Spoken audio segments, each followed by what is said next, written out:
మంచిర్యాల జిల్లా బెల్లంపల్లి పట్టణంలో పవిత్ర రంజాన్ మాసం సందర్భంగా బెల్లంపల్లి శాసనసభ్యులు గడ్డం వినోద్ ఆదేశాలతో ప్రభుత్వం అధికారికంగా ఇఫ్తార్ విందు కార్యక్రమం ఏర్పాటు చేయడం జరిగింది. ఈ కార్యక్రమంలో బెల్లంపల్లి ఆర్డీఓ హరికృష్ణ, కాంగ్రెస్ నాయకులు తదితరులు పాల్గొన్నారు.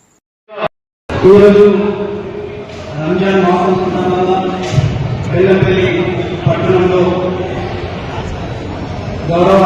శాసనసభ్యులు మన గడ్డం వినోద్ ప్రతిష్టాత్మకంగా అఫీషియల్ గా ఈ ప్రోగ్రాం ఏర్పాటు చేసినందుకు గౌరవ శాసనసభ్యుల గారికి హృదయపూర్వకంగా ధన్యవాదాలు తెలియజేస్తూ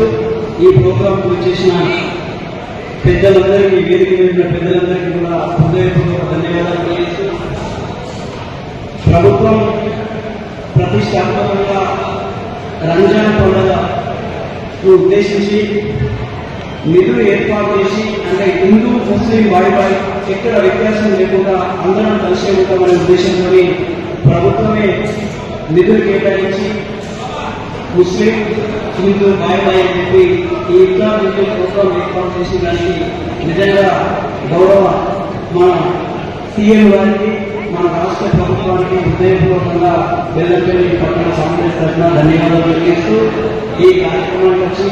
విజయవంతం చేసిన ముస్లిం సోదరులందరూ కూడా రంజాన్ మాసం శుభాకాంక్షలు తెలియజేస్తుంది.